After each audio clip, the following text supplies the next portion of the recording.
یہ سوال ہے رمضان کے حوالے سے، پوچھتی ہیں کہ رمضان کی تیاری کے بارے میں بتائیے۔ ایک عظیم مہینہ ہمارے پاس آنے والا ہے، ہمیں کیسے اپنے آپ کو بھی، اپنی اولاد کو بھی اور اپنے گھر کو ہم کیسے ٹریننگ لیں کہ ہم زیادہ سے زیادہ بینیفٹس حاصل کریں رمضان سے؟ رمضان کی حقیقت خود بھی سمجھیے اور اپنی اولاد کو بھی بتائیے۔ کوئی چیز بھی اس وقت تک انسان کے نفس پر اثر انداز نہیں ہوتی جب تک اس کے شعور میں نہیں آ جاتی، یعنی وہ سمجھ لے پہلے کیا چیز ہے۔ تو رمضان کیا چیز ہے؟ قرآن مجید نے اس کو ایک لفظ میں بیان کر دیا ہے، یا ایھا الذین آمنوا کتب علیکم الصیام کما کتب علی الذین من قبلکم لعلکم تتقون۔ یعنی اللہ تعالیٰ نے انسان کو دنیا میں جس امتحان میں ڈالا ہے اس میں خدا کے حوالے سے ایک پہلو یہ ہے کہ انسان خدا کی اطاعت کرے۔ خدا کہتا ہے جھوٹ نہ بولو، کہتا ہے بددیانتی نہ کرو، کہتا ہے حق تلفی نہ کرو، کہتا ہے کسی کی جان مال آبرو کے خلاف زیادتی نہ کرو، یہ کہتا ہے۔ تو ہمیں اس سے رکنا ہوتا ہے۔ خواہشات کہتی ہیں کہ اگر کچھ سمیٹ سکتے ہو تو سمیٹ لو، کسی کا مال کھا سکتے ہو تو کھا لو، کسی کو نقصان پہنچا سکتے ہو تو پہنچا دو۔ کبھی انتقام کا جذبہ، کبھی خواہش کا جذبہ، کبھی اقتدار کی خواہش، یہ جرائم پر اور گناہوں پر آمادہ کرتی ہے، تو اللہ تعالیٰ اس سے روکتے ہیں۔ اسلام کیا ہے؟ اعلیٰ ترین اخلاق پر زندگی بسر کرنا۔ تو اعلیٰ ترین اخلاق پر زندگی بسر کرنے کا کوئی ایک شعبہ نہیں ہے، یعنی آپ کو کاروبار میں بھی اس کو اختیار کرنا ہے، آپ کو سیاست میں بھی اس کو اختیار کرنا ہے، آپ کو معاشرت میں بھی اس کو اختیار کرنا ہے، گھر میں باہر ہر جگہ اعلیٰ ترین اخلاقی اصولوں پر زندگی بسر کرنی ہے۔ اعلیٰ ترین اخلاقی اصولوں پر جب آپ زندگی بسر کرتے ہیں تو اصل میں کیا کرتے ہیں؟ اپنی خواہشات، اپنی رغبات، اپنی چاہتوں کو حدود کا پابند کرتے ہیں۔ اس کو تقویٰ کہتے ہیں، یعنی بے لگام نہ چھوڑ دیا جائے اپنے آپ کو، بلکہ اپنے اوپر ڈسپلن نافذ کیا جائے کہ نہیں تم جھوٹ نہیں بولو گے، دھوکہ نہیں دو گے، اپنا نقصان برداشت کر لو گے لیکن کسی کا مال نہیں کھاؤ گے، کسی کی حق تلفی نہیں کرو گے۔ تو یہ زندگی ہے جو ہمارا مذہب چاہتا ہے کہ ہم بسر کریں، یعنی اس کا ظہور ہماری زندگی کے ہر شعبے میں ہو۔ آدمی گھر میں بیوی کے ساتھ معاملہ کر رہا ہے، بیوی شوہر کے ساتھ معاملہ کر رہی ہے، اولاد کے ساتھ معاملہ کر رہے ہیں، رشتہ داروں کے ساتھ کر رہے ہیں، آپ دوستوں کے ساتھ کر رہے ہیں، آپ منڈی میں بیٹھے ہوئے ہیں، آپ کوئی دوا بنا رہے ہیں، آپ کوئی سودا بیچ رہے ہیں، آپ کہیں مال بھیج رہے ہیں، آپ کسی جگہ ملازمت کر رہے ہیں، آپ کے ذمے کوئی کام دیا گیا ہے، آپ سیاست کر رہے ہیں، آپ معیشت میں ہیں، ہر جگہ اعلیٰ ترین اخلاقی اصولوں پر قائم رہنا، یہ مذہب کا میسج ہے۔ ہمارے پیغمبر نے ہم کو یہ بتایا کہ بعثت لأتمم مکارم الاخلاق، میں صرف اس لیے بھیجا گیا ہوں کہ میں اعلیٰ اخلاق کو ان کے کمال پر پہنچا دوں۔ تو اعلیٰ اخلاق کی زندگی کوئی آسان زندگی نہیں ہے، یعنی یہ زندگی ہم کو ہر جگہ بسر کرنی ہے۔ جب یہ زندگی بسر کی جائے گی تو میں آپ سے عرض کر رہا ہوں کہ پھر آپ کو اپنے آپ کو حدود میں رکھنا پڑے گا۔ اس کو عربی زبان میں تقویٰ کہا جاتا ہے، حدود آشنائی۔ اپنے آپ کو ان لمٹس میں رکھیے کہ جو اخلاقی لحاظ سے آپ کو ایک اعلیٰ توانا صحت مند انسان بنائے۔ اخلاقی لحاظ سے روزہ اس کی تربیت دیتا ہے۔ کیسے دیتا ہے؟ آپ دیکھیے، اللہ تعالیٰ نے اس کے لیے ایک انتہائی مؤثر طریقہ اختیار کیا ہے، اور وہ طریقہ یہ ہے کہ 2-3 جبلی تقاضوں پر پابندی لگا دی۔ اب جبلی تقاضوں کا مسئلہ یہ ہے کہ وہ تو 2-4-5 گھنٹے کے بعد اندر سے زور کرنا شروع کر دیتے ہیں، پیاس لگنا شروع ہو جائے گی، بھوک لگنا شروع ہو جائے گی۔ تو اس کے بعد وہ جو خدا کی اطاعت کرنی ہے، حدود میں رہنا ہے، خدا کی بات ماننی ہے، جب کم تولنے کا جذبہ پیدا ہو تو نہیں تولنا، جب ملاوٹ کرنے کا داعیہ پیدا ہو تو نہیں کرنی۔ تو یہ جو چیز ہے یہ بھول جاتا ہے انسان۔ اب روزہ کیا کرتا ہے؟ وہ آپ کو یہ احساس دلاتا ہے کہ نہیں تم خدا کے بندے ہو، اور تمہیں خدا کے حکم پر اپنے جبلی تقاضوں کے اوپر زور لگا کے پابندی عائد کر دینی ہے، تقویٰ پیدا کرنا ہے۔ تو آپ دیکھیے کہ جب 4-5 گھنٹے رہ جاتے ہیں تو اس کے بعد وہ سب کچھ ہونا شروع ہو جاتا ہے کہ جس میں انسان بے بسی جگہ پہ پہنچ جاتا ہے۔ پیاس لگ رہی ہوتی ہے، بھوک ستا رہی ہوتی ہے، اور کون سی چیز ہے جو روکتی ہے؟ یہ کہ نہیں میرے پروردگار کا حکم ہے۔ تو اللہ تعالیٰ کے ساتھ اطاعت کا جو جذبہ ہے کہ میں بات مانوں گا خدا کی، اور خدا کی بات کیا ہے؟ اعلیٰ اخلاق پر قائم رہنا۔ تو یہ بات ماننا، اس کو عربی زبان میں اطاعت کہتے ہیں۔ انسان مجسم اطاعت بن جاتا ہے، اطاعت کا وجود بن جاتا ہے۔ اطاعت گویا پورے وجود کا حصہ بن جاتی ہے۔ تو روزہ اس کی تربیت دیتا ہے۔ 720 گھنٹے کم و بیش ہر سال یہ ہمیں سکھانے کے لیے آتا ہے کہ تم خدا کے بندے ہو، اور کاروبار میں، معیشت میں، معاشرت میں، سیاست میں خدا جو کچھ کہہ رہا ہے تمہیں ان اخلاقی اصولوں پر قائم رہنا ہے۔ اس کی تربیت دیتا ہے۔ یہ میسج اپنے بچوں کو دیجئے، یہ میسج اپنے نفس کو دیجئے، اس کے بعد خود بخود روزے کی تیاری ہوگی۔ لیکن اگر رمضان کا مہینہ منانے کا طریقہ آپ نے اختیار کر لیا ہے کہ یہ بھی گویا کھانے پینے اور افطار کی مجلسیں منعقد کرنے کا مہینہ ہے، تو پھر ظاہر ہے بچے بھی یہی درس لیں گے۔ ان کو بتائیے کہ یہ اس چیز کا مہینہ ہے، اور اس میں ایک ذہنی تیاری، ایک فکری تیاری، ایک عملی تیاری شروع ہو جاتی ہے۔ اگر اللہ توفیق دے تو اس مہینے میں کوئی نفل روزے بھی رکھ لیجئے، تاکہ ذہنی تیاری کے ساتھ ایک روزہ رکھنے کی عادت بھی پڑے۔ اور اس کے بعد یہ مہینہ آ رہا ہے، بہت برکت کا مہینہ ہے۔ اس میں ایک بڑی غیر معمولی بشارت ہے ہر انسان کے لیے۔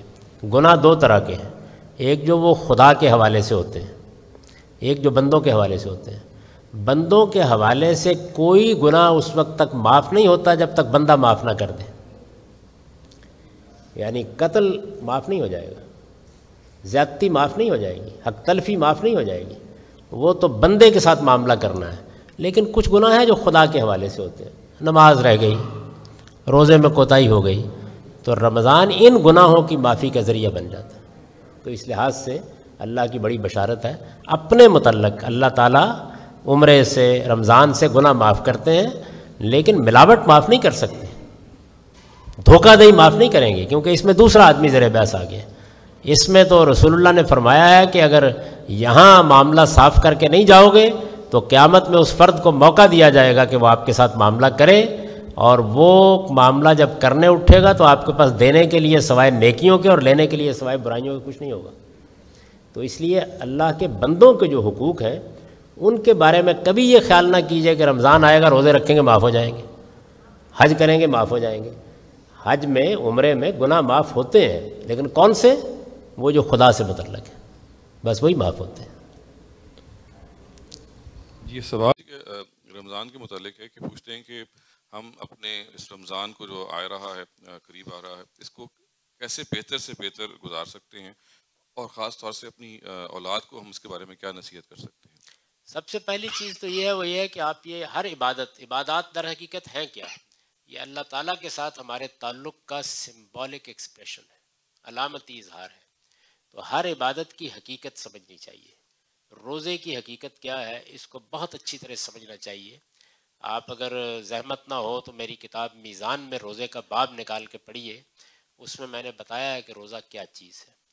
تو اپنے آپ کو بھی ایجوکیٹ کیجئے، اپنے بچوں کو بھی ایجوکیٹ کیجئے، کیونکہ ہمارے ہاں عام طور پر عبادات کی حقیقت نہیں بتائی جاتی۔ مجھے خود یہ تجربہ ہوا، میں دوسرے حج پر تھا اور میں ذرا حرم سے دور ایک جگہ پر مقیم تھا، اور وہاں میں بیمار ہو گیا بہت زیادہ۔ تو اتفاق سے میں ایک دن حرم میں نماز پڑھنے کے لیے نہیں جا سکا۔ وہاں کچھ اور لوگ بھی، کچھ وبا سی پھیل گئی تھی، وہ بھی بیمار تھے، اور ان میں بعض بہت اچھے دانشور اہل علم بیوروکریٹس بھی تھے۔ تو انہوں نے مجھ سے، جب سب لوگ چلے گئے تو یہ پوچھا کہ یہ کیا ہم پتھر پتھر مارتے رہتے ہیں، چیز کیا ہے؟ تو میں نے ان کو بتایا کہ حج کیا ہے، یہ اصل میں اس کی حقیقت کیا ہے، یہ کتنی بڑی چیز ہے اور کس طرح کی تمثیل ہے اس کے اندر، اور آپ جب نکلتے ہیں تو کس مقصد کے لیے نکلتے ہیں اور یہ سب کرتے کیوں ہیں۔ وہ ان کے لیے ایک بالکل انکشاف تھا۔ تو اس لیے میری گزارش یہ ہے کہ آپ پہلے تو عبادات کی حقیقت لوگوں کو بتائیے، روزے کی بتائیے، حج کی بتائیے، عمرے کی بتائیے، یعنی ان کو بطور ایک ریچول کے پیش کرنے کے بجائے جس حقیقت کو یہ سمبولیکلی بیان کرتے ہیں، علامتی طور پر بیان کرتے ہیں، اس کو پہلے واضح کیجیے، پھر وہ شعوری چیز بنے گی۔ دوسری چیز یہ ہے کہ یہ سمجھیے کہ جس طرح ہر انسان کو یہ ضرورت ہوتی ہے کہ اس کو کچھ بہتر کیا جائے، یعنی زنگ لگ جاتا ہے طبیعت کے اوپر، نفس پر زنگ لگ جاتا ہے، روزمرہ کی مصروفیات، کاروبار، اس کی مشاغل، ملازمتیں، تو آپ دیکھتے ہیں کہ حکومتیں بھی یہ کوشش کرتی ہیں کہ وہ اپنے کام کرنے والوں کو کسی ریفریشر کورس سے گزارے۔ بالکل اسی طریقے سے اللہ تعالیٰ نے بھی یہ بندوبست کیا ہے کہ سال میں کوئی 720 گھنٹے کی ایک تربیت گاہ ہو جاتی ہے، کام بھی چلتے رہتے ہیں اور تربیت گاہ بھی منعقد ہو جاتی ہے، اس کو ایک تربیت گاہ سمجھ کر آپ اس میں داخل ہوں، اور یہ سمجھیں کہ ہمیں یہ ایک موقع مل رہا ہے جس میں اپنے آپ کو ہم پاکیزہ بنائیں گے، پاکیزگی کو سمجھیں گے، اور یہ کوشش کریں گے کہ جو زنگ لگ گیا اس کو اس مہینے میں اتار لیں۔ اس مہینے میں کوشش کریں کہ قرآن مجید کو سمجھ کر پڑھنے کی توفیق مل جائے۔ یعنی ہمارے ہاں وہ سن لیا جاتا ہے، نہ پڑھنے والے کو معلوم ہوتا ہے کیا پڑھ رہا ہے، نہ سننے والوں کو معلوم ہوتا ہے کیا سن رہا ہے۔ تو قرآن مجید کو سمجھ کر پڑھ لیا جائے۔ ضروری نہیں کہ آپ ختم ہی کر لیں، کچھ حصہ پڑھ لیں، کچھ چند صورتیں پڑھ لیں۔ قرآن مجید اس لحاظ سے بڑی کمال کی کتاب ہے کہ اس کو آپ جہاں سے بھی کھول لیں وہ اپنا میسج پہنچا دیتی ہے۔ تو کچھ تھوڑا وقت اس میں صرف کر لیں، اور اسی طریقے سے اگر دین کے علم کے حاصل کرنے میں کوئی کمی رہ گئی ہے تو کسی اچھے لٹریچر سے، اچھے صاحب علم سے کچھ مزید تعلیم حاصل کر لیں۔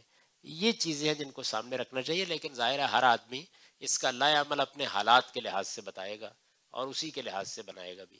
بچوں پر بیجا پابندیاں نہ لگائیے، ان کو مثبت طور پر بتائیے کہ رمضان کیا ہے، عبادت کیا ہے، روزہ کیا چیز ہے۔ میں یہاں اکثر مسجدوں میں دیکھتا ہوں کہ ایک طویل تقریر ائمہ حضرات کرتے ہیں، فیس بک بند کر دیجئے، انٹرنیٹ کے اوپر پابندی لگا دیجئے، ٹیلی ویژن کو سوئچ آف کر دیجئے۔ نہیں، دین کو بتانے کا یہ طریقہ ٹھیک نہیں ہے۔ آپ بتائیے روزہ کیا چیز ہے، آپ بتائیے اس کے اندر کیا حاصل ہوتا ہے، آپ بتائیے وہ کیسی تربیت گاہ ہے۔ مثبت طور پر اس کا اتنا شعور پیدا کیجئے کہ یہ چیزیں خود بخود کم ہوں۔ یعنی اس کا یہ طریقہ صحیح نہیں ہوتا، منفی نہیں، مثبت طریقہ اختیار کیجئے۔ کل جو آپ نے ایک جواب دیا تھا اس کے حوالے سے، کل ایک سوال کے جو آپ نے جواب دیا تھا اس کو ایکسپلین کر دیں۔ آپ نے رمضان کے حوالے سے فرمایا تھا کہ اگر پوری کمیونٹی کا کوئی مسئلہ درپیش ہو تو وہ آپس کی رضامندی سے پورا رمضان کا مہینہ شفٹ کر سکتے ہیں۔ اس کے لیے آپ نے قرآن کا حوالہ بھی دیا تھا۔ میں کوئی عالم نہیں ہوں، مگر جہاں تک یاد ہے اس آیت میں لکھا ہے کہ تم میں سے اگر کوئی بیمار ہو یا سفر میں ہو تو گنتی کے چند دن بعد میں پورے کر لیں۔ زور گنتی پر ہے نہ کہ پورے رمضان پر۔ وضاحت فرما۔ یہ سوال مجھ سے جو کیا گیا تھا اس کا میں نے جواب دیا تھا۔ وہ سوال یہ تھا کہ بعض ایسے علاقے ہیں جن میں لوگوں کے لیے روزے کا تحمل ناممکن ہو جاتا ہے، یعنی اتنا لمبا ہو جاتا ہے کہ لوگوں کے لیے اس کا تحمل ممکن نہیں رہتا۔ ایسی صورت بارہا پیدا ہو جاتی ہے۔ آپ دیکھیے ہمارے ہاں پچھلے سال رمضان میں کراچی میں 13 سے زیادہ لوگ ایک ہی دن میں رخصت ہو گئے تھے دنیا سے۔ روزہ رکھا ہوا تو انہوں نے، گرمی بہت شدید بڑھ گئی، غیر معمولی۔ اچھا، یہ جو موسم کی تبدیلیاں ہوتی ہیں یہ بھی اصل میں ہر علاقے پر اس کے لحاظ سے اثر انداز ہوتی ہیں۔ یعنی ہم جن ملکوں میں رہتے ہیں اس میں ہو سکتا ہے ہم زیادہ گرمی برداشت کر لیں، بعض دوسری جگہوں پر اگر موسمی تغیرات آ گئے اور لوگ اس کے عادی نہ ہوں تو وہ اس طرح برداشت نہیں کر پاتے۔ تو اللہ تعالیٰ نے یہ دو چیزوں کو اٹھایا ہے۔ قرآن کا طریقہ یہ ہے کہ وہ جب بھی کوئی حکم بیان کرتا ہے تو وہ کبھی اس کو جنرلائز کر کے نہیں بیان کرتا، بلکہ کوئی ایک مثالی چیز اٹھا لیتا ہے۔ میں اس کو آپ کو سمجھانے کے لیے بتاتا ہوں۔ مثلا یہ دیکھیے کہ قرآن مجید کے الفاظ یہ ہے کہ انما الخمر والمیسر رجس من عمل الشیطان۔ شراب کے بارے میں کہا ہے کہ یہ ایک گندا شیطانی کام ہے، اس سے اپنے آپ کو بچاؤ، یہ تمہاری عقل کو معطل کر دے گا۔ اب اس میں جو لفظ استعمال ہوا ہے وہ کیا لفظ ہے؟ خمر۔ خمر انگور کی شراب کو کہتے ہیں۔ تو یہ سوال پیدا ہوتا ہے، علمی سوال، کہ کیا قرآن مجید صرف انگور کی شراب پر گفتگو کر رہا ہے؟ یعنی مقصود کیا ہے؟ نشہ مقصود ہے۔ بالکل یہی صورتحال قرآن کی اس آیت میں بھی ہے۔ یعنی دو چیزوں کو مثال کے طور پر اٹھا لیا ہے، اور یہ تمام الہامی صاحب کا اسلوب ہے کہ من کانا مریضاً او فی سفر۔ ظاہر ہے کہ جہاں گفتگو ہو رہی ہے وہاں جو بڑی چیز پیش آ سکتی ہے وہ یہی ہے کہ کوئی آدمی بیمار ہو گیا یا یہ ہے کہ وہ مسافر ہے، تو یہ کہا کہ جتنے روزے رہ گئے ہیں ان کو دوسرے دنوں میں پورے کر لو، یہ کہا قرآن مجید نے۔ اب اس کے بعد بے شمار اور چیزیں پیش آئیں اور ہمارے جیورسٹ نے اس کے بارے میں اسی آیت سے آرگو کیا، استدلال کیا کہ اس میں اللہ تعالیٰ نے یہ اصول قائم کر دیا ہے کہ مشقت ہو گئی، روزے کو برداشت کرنا مشکل نہیں رہا۔ یعنی سفر میں کیا ہوا ہے؟ یہی ہوا ہے۔ مریض کے ساتھ کیا معاملہ ہوا؟ یہی معاملہ ہوا ہے۔ تو اس کو انہوں نے سامنے رکھ کر مثال کے طور پر یہ بتایا کہ اگر کوئی عورت اپنے بچے کو دودھ پلاتی، 2 سال تک کم و بیش خواتین دودھ پلاتی تھی، تو وہ پورے رمضان کو مؤخر کر لیں۔ یہ آج سے 12 صدی پہلے وہ بتا چکے۔ اس کو سامنے رکھ کر میں نے یہ بات کہی تھی کہ اگر کسی جگہ ایسی صورت پیدا ہوتی ہے تو پہلی چیز تو یہ ہے کہ انفرادی طور پر پیدا ہو سکتی ہے. مثلا یہاں روزہ 19 گھنٹے کا، 20 گھنٹے کا، 21 گھنٹے کا ہو گیا، عام طور پر روک رکھ لیتے ہیں. کچھ لوگ نہیں رکھ پاتے عمر کے لحاظ سے، طبیعت کے لحاظ سے، تو اللہ تعالیٰ نے یہ اجازت دی ہے کہ فعدۃ من ایام اخر، جو روزے چھوٹ گئے ہوں وہ دوسرے دنوں میں ان کو پورا کر لیں، یعنی کسی ایسے موسم میں پورے کر لیں جس میں روزہ چھوٹا ہو جائے، اس کا تحمل آسان ہو جائے. یہ اصول ہوا. اسی کے ذہن میں میں نے یہ عرض کیا تھا کہ اگر کسی جگہ پر پوری کی پوری کمیونٹی کے لیے یہ مسئلہ پیدا ہو جائے تو کمیونٹی بھی یہی فیصلہ کر سکتی ہے. یہ اللہ تعالیٰ کی دی ہوئی اجازت ہے جس کو میں نے بیان کر دیا، اور یہ بڑی وضاحت سے قرآن مجید نے خود کہہ دی ہے. اس میں یہ نہیں کہا گیا کہ اگر 2 روزے چھوٹ جائیں تو پورے کر سکتے ہو، گنتی کے الفاظ نہیں ہیں. یہ کہا گیا ہے کہ جو روزے چھوٹ جائیں ان کی گنتی پوری کر لو، 2 تو 2، 3 تو 3، اور سارے چھوٹ گئے سارے. تو اس وجہ سے اللہ تعالیٰ نے یہ اس مسئلے کا حل لکھ دیا ہے اپنی کتاب میں، اور قرآن مجید کے تمام احکام جو ہے اس کی علت، اس کے سبب پر مبنی ہوتے ہیں. چنانچہ ہر نشے کو روکا جائے گا، یہ بحث نہیں کی جائے گی کہ قرآن نے تو انگور کی شراب کہا ہے. اسی طرح ہر مشقت میں رعایت دی جائے گی، یہ نہیں کہا جائے گا کہ قرآن نے تو مریض اور مسافر کا لفظ استعمال کیا. وہ مشقت ایک حاملہ عورت کو پیش آ سکتی ہے، وہ ایک دودھ پلانے والی عورت کو پیش آ سکتی ہے، وہ کسی بوڑھے آدمی کو پیش آ سکتی ہے، وہ کسی آئل فیلڈ میں مشقت کرنے والے ایک مزدور کو پیش آ سکتی ہے. کوئی بھی مشقت پیش آ جائے، وہ پوری کمیونٹی کو پیش آ جائے، وہ ایک فرد کو پیش آ جائے، خدا تعالیٰ نے خود فرما دیا ہے کہ فعدۃ من ایام اخر، آپ روزوں کو دوسری جگہ شفٹ کریں. یہ اللہ تعالیٰ کے الفاظ ہیں جن کو میں نے کہا. تو حاضرہ ہے کہ قرآن مجید کی اس بات کو سمجھیے. قرآن مجید صرف مریض اور مسافر کو رعایت نہیں دے رہا، وہ بطور مثال بیان کر رہا ہے کہ یہ وجہ ہے اس کی کہ اس کو آپ منتقل کر سکتے ہیں. بہت سارے غیر مسلم ہم سے یہ سوال پوچھتے ہیں کہ روزے کا کیا مقصد ہے، ہم ان کو کیسے ایکسپلین کریں؟ پہلی بات یہ سمجھ لیجئے کہ ہمارے دین میں جو اخلاق ہے، یعنی جو انسان ایک مورل بینگ ہے، تو اخلاقی لحاظ سے ہم مختلف تعلقات اور روابط رکھتے ہیں. ماں کے ساتھ ہمارا ایک رشتہ ہے، باپ سے ایک رشتہ ہے، دوسرے اعزاء اقربا سے رشتے ہیں، معاشرے سے ایک رشتہ ہے، ریاست سے ایک رشتہ ہے. اخلاق کیا چیز ہے؟ اخلاق یہ ہے کہ ان رشتوں کا احترام کیا جائے، ان کے ساتھ حسن سلوک کیا جائے. بالکل اسی طرح کا ہمارا ایک رشتہ ہمارے خالق کے ساتھ. تو روزے سے بات شروع نہیں ہوگی، بات یہاں سے شروع ہوگی کہ جس طرح ماں ہے، جس طرح باپ ہے، جس طرح عزیز اقربا ہے، جس طرح اولاد ہے، اسی طرح ایک سب سے بڑا رشتہ، سب سے پاکیزہ رشتہ، اہم ترین رشتہ اس ہستی کے ساتھ ہے جو ہمارا خالق ہے. تو خالق نے اپنے ساتھ تعلق کے آداب بتائے. مجھ سے جب لوگ پوچھتے ہیں کبھی کبھی کہ نماز کیوں پڑھے، تو میں یہ کہتا ہوں کہ اگر آپ کی ماں نے آپ کو کہا ہو کہ بیٹا ذرا صبح 5 منٹ کے لیے اور شام 5 منٹ کے لیے آتے جاتے میرے پاس بیٹھ جایا کرو، مجھ سے بات کر لیا کرو، تو آپ کیا کریں گے؟ تو میرا پروردگار کہتا ہے کہ ذرا 5 وقت 5 منٹ کے لیے میرے پاس آ جایا کرو. تو اصل میں یہ خدا ناشناس ہونے کی وجہ سے سوال پیدا ہوتا ہے. خدا کے ساتھ جو ہمارا رشتہ ہے وہ 3 پہلوؤں سے. خدا ایک عظیم ہستی ہے، کائنات کا خالق ہے، ہم اس کے ساتھ پرستش کا رشتہ رکھتے ہیں. اس کا ظہور نماز میں ہوتا ہے، یعنی ہم خدا کی عظمت کا اعتراف کرتے ہیں. یہ رکوع سجود کیا ہے؟ یہ اصل میں سمبلز ہیں اس کی عظمت کے اعتراف کے. اور یہ اعتراف عظمت کے ساتھ 5 وقت ہم اس کی خدمت میں حاضر ہوتے ہیں. اسی طریقے سے ہمارا دوسرا رشتہ خدا کے ساتھ اطاعت کا ہے.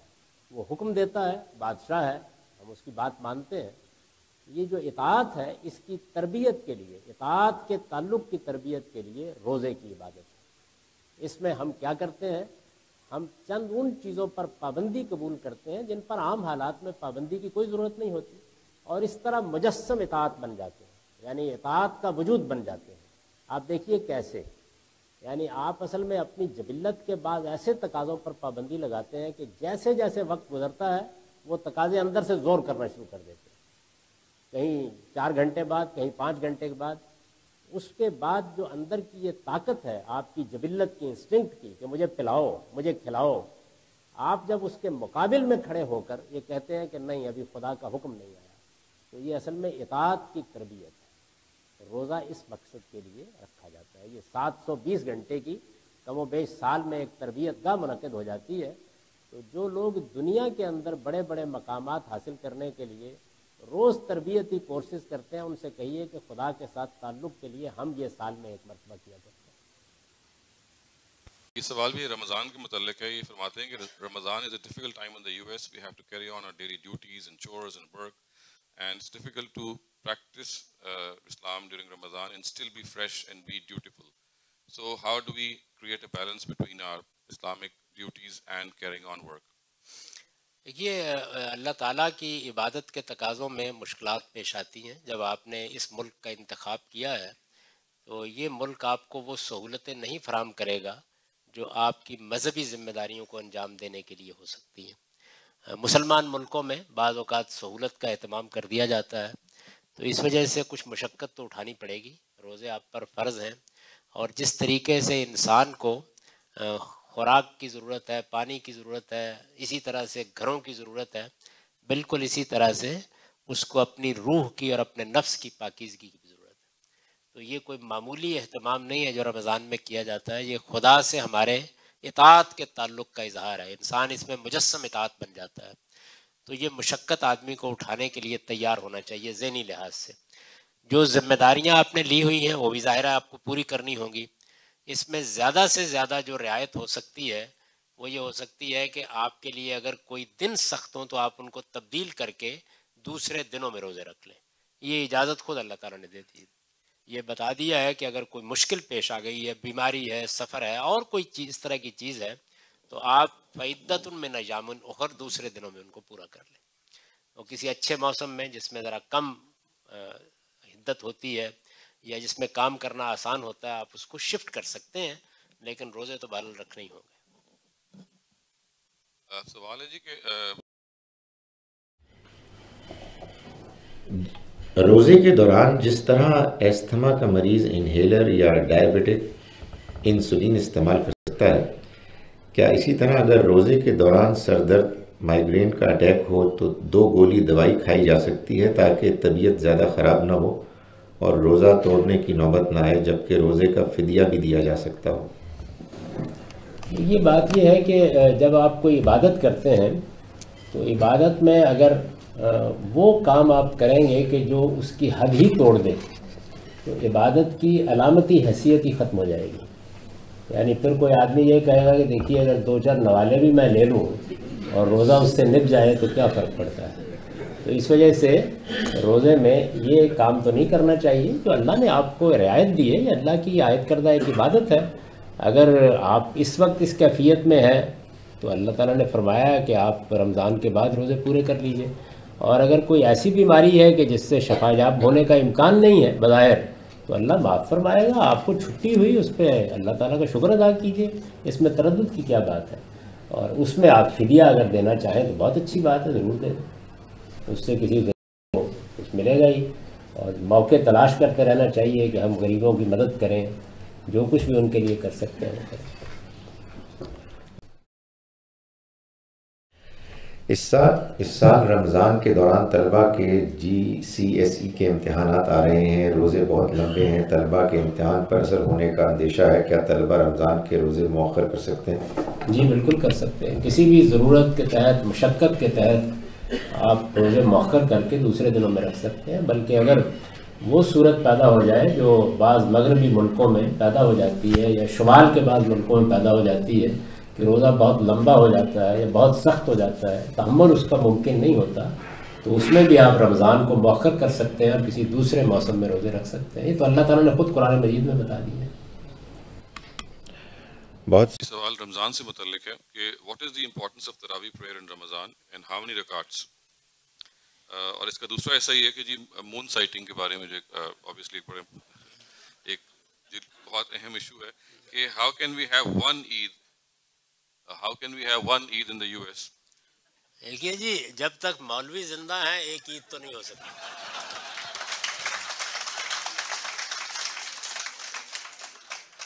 اس کا کوئی فارمولہ میں ابھی تک ایجاد نہیں کر سکا۔ پہلے میں رویت ہلال کے بارے میں جو دوسرا سوال عرض کر دوں کہ یہ بات کہ سورج کب طلوع ہونا ہے، فجر کب ہونی ہے، ظہر کب ہونی ہے، یہ بات کہ قمری مہینہ کب شروع ہونا ہے، شمسی کیلنڈر کیا ہے، اس کا مذہب سے کوئی تعلق نہیں. یہ علماء کا، مذہبی لوگوں کا فیصلہ کرنے کا کام ہی نہیں ہے سرے سے.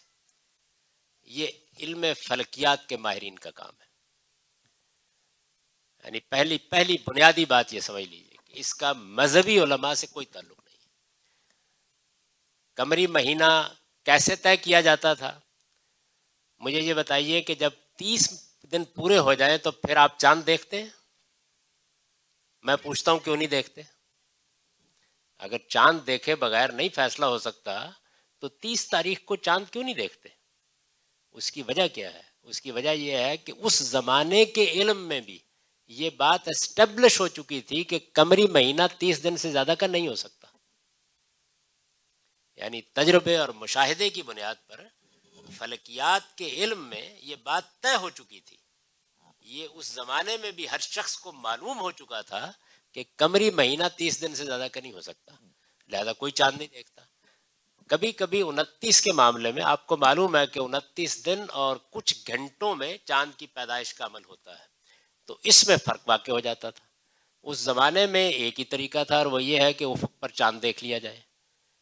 اس زمانے میں اب علم فلکیات کے ماہرین اس پوزیشن میں آ گئے ہیں کہ وہ آپ کو 1000 سال کا کیلنڈر بنا کے دے سکتے ہیں. تو اس وجہ سے جو لوگ اس پر اصرار کرتے ہیں وہ نہ حدیث کا مطلب سمجھے ہیں، نہ پیغمبر کے منصب کو سمجھ سکے ہیں. خدا کے پیغمبر علم فلکیات کے مسئلے حل کرنے کے لیے نہیں آتے. ہمیں قرآن نے حکم دیا ہے رمضان میں روزے رکھو یا رمضان کے اختتام پر عید کرو. یہ رمضان کب آئے گا، کب جائے گا، اس کو علم کی روشنی میں طے کیا جائے گا. آپ یہ دیکھیں کہ ہماری نمازیں بھی تو سورج کے ڈھلنے کے اوقات کے ساتھ ہیں. رسالت مآب صلی اللہ علیہ وسلم کے زمانے میں یہ آپ کو معلوم ہے کہ ایک ٹاٹ کا بوریا ڈال دیا جاتا تھا مسجد نبوی کی دیوار پر، اس کے سائے سے جمعہ کا اعلان کیا جاتا تھا. کہ آج بھی آپ یہی کرتے ہیں؟ یعنی اب ہمارے ہاتھ پر گھڑی بندھی ہوئی ہے، ہم دیکھتے ہیں، نماز بھی پڑھتے ہیں. فجر کی نماز کمرے میں پڑھ رہے ہوتے ہیں، عشاء کی نماز کمرے میں پڑھ رہے ہوتے ہیں. کون سورج دیکھنے کے لیے جاتا ہے؟ یہ کامیابی علم نے حاصل کی ہے. یعنی ایک ایسی مشین ایجاد کر دی ہے جو اوقات کے بارے میں مجھے بتا دیتی ہے. بالکل یہی صورتحال چاند کے بارے میں بھی ہو چکی ہے. اس لیے میری گزارش یہ ہے کہ مولوی حضرات کے پاس ادب کے ساتھ جائیے اور ان سے کہیے کہ اس چیز کا آپ سے کوئی تعلق نہیں ہے. یہ علم فلکیات کا مسئلہ ہے، اس کو سائنسدانوں کو طے کرنے دیجیے اور اس کے بعد اس کو سائنسدانوں کے حوالے کر دیجیے. میں نے کئی جگہ یہ واقعہ سنایا ہے کہ غلام اسحاق خان صاحب جب پاکستان کے صدر تھے تو انہوں نے مجھے رویت ہلال کمیٹی میں نامزد کر دیا. تو میں نے کوئی 2 دن کے توقف کے بعد ان کو خط لکھا کہ میں نے بہت غور کر کے یہ جاننے کی کوشش کی ہے کہ میرے اندر وہ کیا زائد صلاحیت ہے چاند دیکھنے کے لیے. تو میں اس کو دریافت نہیں کر سکا، اس لیے معذرت کا.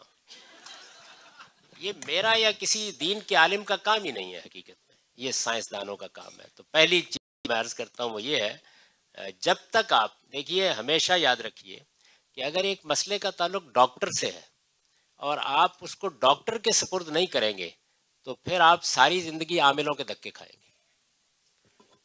اس مسئلے کا تعلق علماء سے نہیں ہے. اس لیے ادب کے ساتھ، میں یہ نہیں کہتا کہ آپ زبردستی چھین لیں، ادب کے ساتھ ان سے کہیں کہ آپ کوئی اور کام کر لیں، تو یہ مسئلہ حل ہو جائے گا. اس طرح تو نہیں مانیں گے جی. دوسرا سوال تراویح کے بارے میں. پہلی بات تو یہ میں عرض کر دوں کہ تراویح کوئی نماز نہیں ہے، سرے سے ہے ہی نہیں. تراویح کوئی نماز نہیں ہے، سرے سے نہیں ہے. ابھی میں عرض کرتا ہوں، ہم پر 5 نمازیں فرض کی گئی ہیں ہر مسلمان پر شب و روز میں، ان سے آپ واقف ہیں. فجر کے وقت 2 رکعتیں، ظہر کے وقت 4 رکعتیں، عصر کے وقت 4 رکعتیں، مغرب کے وقت 3 رکعتیں اور عشاء کے وقت 4 رکعتیں. یہ ہم سب پر فرض کی گئی ہیں. اس کے سوا نفل ہیں، وہ آپ کو اللہ جتنی توفیق دے آپ پڑھیں. رسالت مآب صلی اللہ علیہ وسلم پر، اللہ کے رسول پر 6 نمازیں فرض کی گئی تھی. ان میں ایک نماز تہجد کی نماز تھی. اس کو قرآن نے بیان کیا ہے، وَمِنَ اللَّيْلِ فَتَہَجَّدْ بِهِ نَافِلَةً لَكَ، کہ اے پیغمبر آپ کو ایک چھٹی نماز بھی پڑھنی ہے اور وہ رات کو نیند توڑ کر پڑھنی ہے، اور پھر تفصیل بتائی ہے کہ آدھی رات تک یا 1/3 رات تک، جیسے سورہ مزمل میں ہے، اور فرمایا ہے کہ یہ نماز آپ کے لیے نافلۃ لک، ایک زائد نماز ہے، یعنی جس ہستی کو خدا کا پیغمبر بنا کے بھیجا گیا اس کے اوپر عبادت بھی زائد فرض کی گئی ہے۔ یہ جو تہجد کی نماز ہے، یہ رسول اللہ صلی اللہ علیہ وسلم تو روزانہ پڑھتے تھے اس لیے کہ آپ پر فرض تھی۔ صحابہ کرام میں سے بھی قرآن مجید سے معلوم ہوتا ہے کہ بعض لوگ شوق سے پڑھنے لگ گئے۔ قرآن نے اس کو بیان کیا طائفۃ من الذین معک، یعنی آپ کے ساتھیوں میں بھی کچھ لوگ اس کو پڑھنے لگ گئے ہیں، شوق سے پڑھنے لگ گئے اس نماز کو۔ نفل نماز ان کے لیے ظاہر ہے کہ حضور کے لیے فرض تھی، اور لوگوں نے اس کو ایک نفل نماز کے طور پر پڑھنا شروع کر دیا۔ یہ جو نفل نماز ہے، اس کے بارے میں لوگوں نے رسول اللہ صلی اللہ علیہ وسلم سے پوچھا کہ ہمارے لیے بعض اوقات تہجد کے وقت اٹھنا مشکل ہو جاتا ہے، کام کرنے والے لوگ ہیں، دیر سے آئے ہیں، تو کیا ہم اس کو عشاء کے بعد پڑھ سکتے ہیں؟ تو آپ نے اجازت دے دی، آپ نے فرمایا عشاء کے بعد بھی پڑھ سکتے ہیں۔ تو تہجد کی نماز کم سے کم 3 رکعت ہوتی ہے۔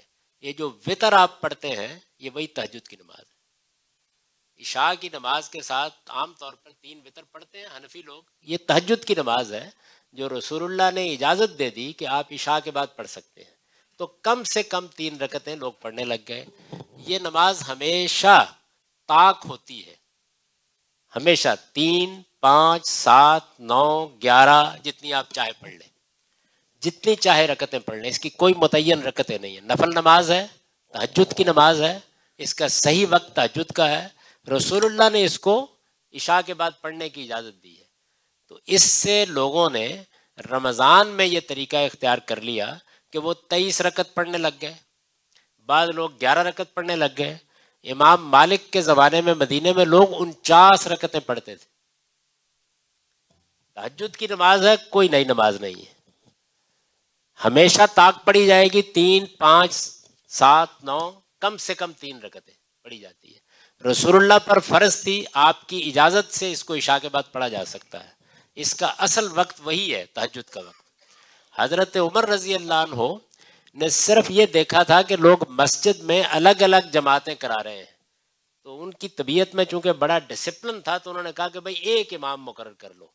خود نہیں شریک ہوئے پڑھائی، نہ کبھی خود پڑھی اس وقت، بلکہ دیکھ کر مسجد کے باہر سے یہ کہہ کے چلے گئے کہ جس کو چھوڑ کر، یعنی تہجد کے وقت کو چھوڑ کر اس وقت پڑھ رہے ہو وہ اس سے زیادہ افضل ہے، اور خود ہمیشہ اسی وقت میں پڑھتے تھے۔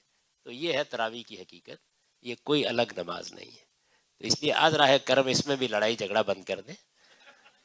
آپ کو اللہ توفیق دے، آپ 3 رکعت پڑھیے، آپ کو اللہ توفیق دے 5 پڑھیے، 7 پڑھیے، 9 پڑھیے، 11 پڑھیے، آپ 21 پڑھیے، 23 پڑھیے، طاق پڑھی جائے گی، اس کی رکعتوں پر کوئی پابندی نہیں، نفل نماز ہے، اس کا اصل وقت تہجد کا وقت ہے۔ آپ نہیں اٹھ سکتے تو عشاء کے بعد پڑھ سکتے ہیں۔ روزہ اس کے بغیر بھی ہو جاتا ہے؟ روزہ جی ہاں، روزے کے لیے 5 نمازیں جو فرض ہیں وہ آپ کو ہر حال میں پڑھنی چاہیے، لیکن اللہ تعالیٰ کے قانون میں ہر عبادت اپنی جگہ کامل ہوتی ہے، وہ کسی دوسری عبادت پر منحصر نہیں ہوتی۔ اگر آپ نے زندگی پر حج نہیں کیا تو نماز ہو جائے گی، عمرہ نہیں کیا تب بھی نماز ہو جائے گی، تو اسی طرح اگر آپ نے نماز چھوڑ دی تب بھی روزہ ہو جائے گا۔ نماز اپنی جگہ چھوڑنا ایک بڑا گناہ ہے، روزہ رکھنا اپنی جگہ ایک بڑے اجر اور ثواب کا کام ہے، تو ہر عبادت اپنی جگہ انڈیپینڈنٹ۔ لیکن یہ ایک نفل عبادت ہے، یہ بالکل نفل عبادت ہے، تہجد کی نماز ہے، کوئی الگ نماز نہیں ہے، وہی نماز ہے جو رسالت میں آپ صلی اللہ علیہ وسلم پر فرض تھی۔ اگر اللہ توفیق دے تو اس کو اصل وقت میں پڑھیے، اگر مشکل پیش آ جائے تو عشاء کے بعد پڑھ لیجیے۔ اور یہ سارے مسلمان 3 رکعتیں روز پڑھتے ہیں۔